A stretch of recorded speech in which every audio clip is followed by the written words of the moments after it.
three kings came down here to win championships. Not one, championships. Not two. LeBron, tell us about that. Not two, not three, not four, not five, not six, not seven.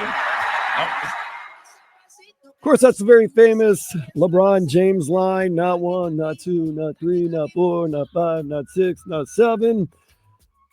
Dwyane Wade has spoken about that recently and how, as expected, it was a little cringe-worthy for Dwyane Wade and Chris Bosh when LeBron James went out there. He was recently on ESPN, and he said, basically, we joked about that stuff, but we never really thought it would get out. He went on to say, it's just jokes. He was tripping. Yes, we thought we were going to be a problem. Yeah, we thought we were about to run the table, but we also knew the league was very, very good, and it was not damn easy. I can tell you this. When that prediction came out, I wasn't living here in South Florida, and it made me like, whoa, why would you absolutely try to say that? At the same time, a little bit like, it could be a possibility. How did you feel in South Florida when you heard, or you might have even been at the event, when LeBron James went all the way and saying, not seven?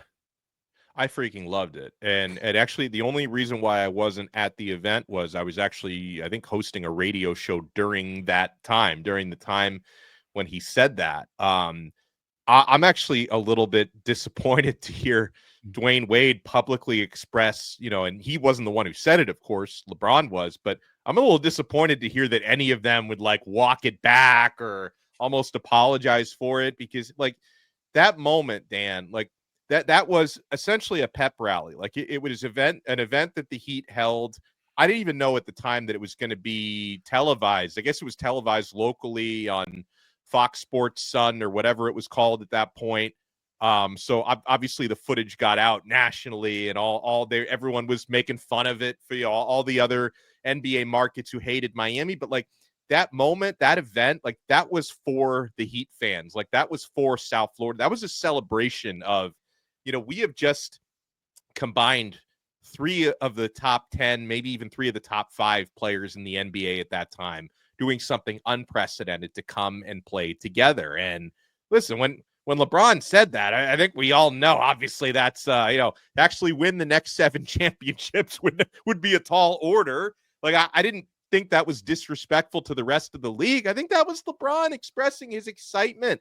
I don't see any reason to make any apologies for that, 15 years later. Like, that was Miami fans getting together. There were thousands of people in the arena for that event, hyping up the crowd. Like, I don't have any regrets for that. Obviously, they fell short of that prediction by about 5 titles, but I don't see any reason to look back on that and say that was disrespectful or cringeworthy. Like, yeah, people from other NBA markets may have felt that way, but that moment was for Miami, and that got me and every other Heat fan out there incredibly jacked up. That's a great memory in my life, and I don't want anyone to revise that memory. See, whenever he said it, I thought that was a little, a little over the top, I thought. But then at the time, I thought, oh, well, those guys are going to be in Miami for the rest of their career. Possibly they might win 7 or 8. I never thought that any of the guys would ever leave. And, of course, in the end, it was a 4-year run. It was a great 4-year run, finals every year, and 2 championships. But I did not see it being a short-term thing. I saw it being a long-term thing. At first, I was like, they're going to win 7 in a row. But then I was like, oh, over time, they might actually. And now there's some news coming out that Carmelo Anthony has said he did not join the quote-unquote Big Three or become one of the members of the Big Three, of course, LeBron James, Dwyane Wade, Chris Bosh, because, number one, he was uneducated about the league at the time, which I think he means he didn't know how big it was going to be. Also, maybe he might have been left on the outside looking in, maybe not as invited. But also, he said he wanted to do his own thing with the Knicks. Now, how did that work out for him? 0 championships. Good job, Carmelo. Good job. I wonder how different it would have been if you subbed out Chris Bosh for Carmelo Anthony, because it's got to be LeBron James and Dwyane Wade. Would they have been as successful, or would it have been the Carmelo Anthony kind of quote-unquote curse where he never really did too much in the playoffs? It would have been different because Bosh and Carmelo are completely different players. I mean, Carmelo would have scored more, but honestly, Dan, I think the role that Chris Bosh played, and he was the one that sacrificed the most between those 3. I mean, really, the only one who didn't have to sacrifice much was LeBron. because, Dwyane Wade told, and it was actually not till the second year. It was after they failed to win the championship the first year. Dwyane told him, like, hey, on the floor, this has got to be your team. Like, don't defer to me as much as you've been deferring to me. And that's when, LeBron basically got the green light, because Dwyane Wade was, the godfather of that locker room at the time. He gave LeBron the green light.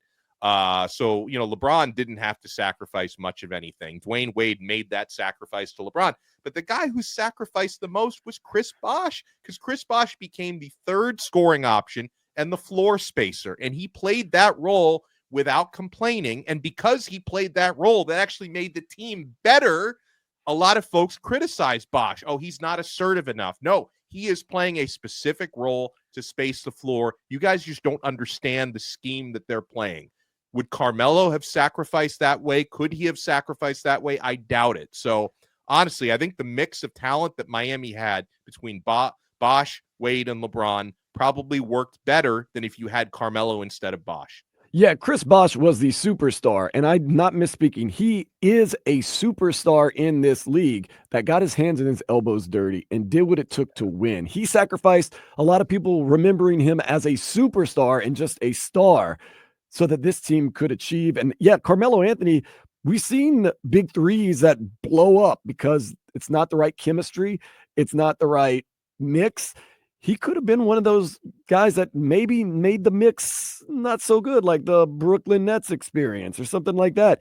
But now, of course, hindsight, we look at it and we say, yeah, it was a great mix.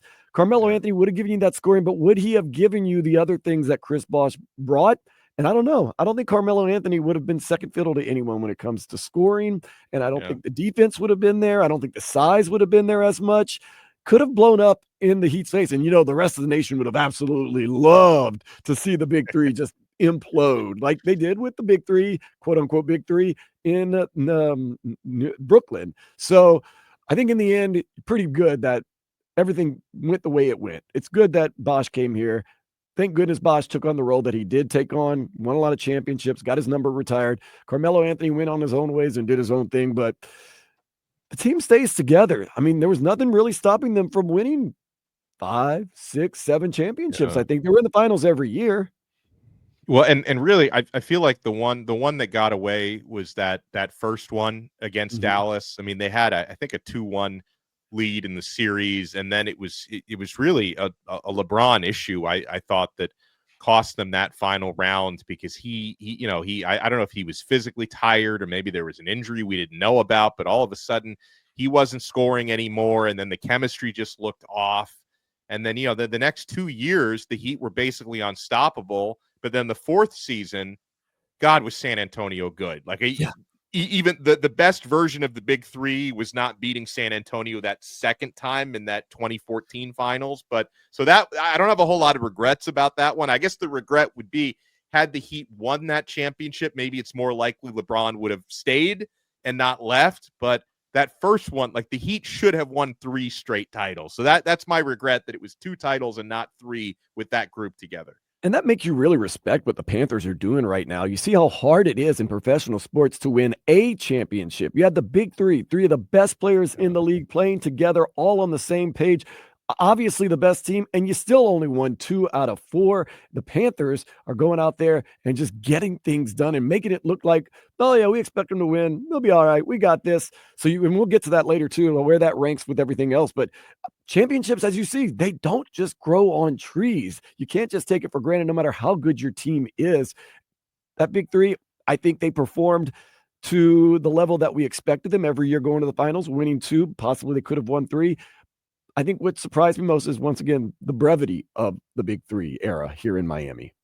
Well, and it was those 4 years, at least the better part of the 4 years, was it was one of the most fun times to be a South Florida sports fan. And another thing that like coincided with that time was that this was like right during the boom of like Twitter, certain parts of social media, and that was when Heat Twitter was born during the big three era. And it was like the community between fans where we had that spot, like Heat Twitter's a little toxic these days. Like back then it was all fun and games. Like the community that we had, celebrating every win, celebrating being the villain for the rest of the country, because everybody else hated what was going on despise what was going on in Miami.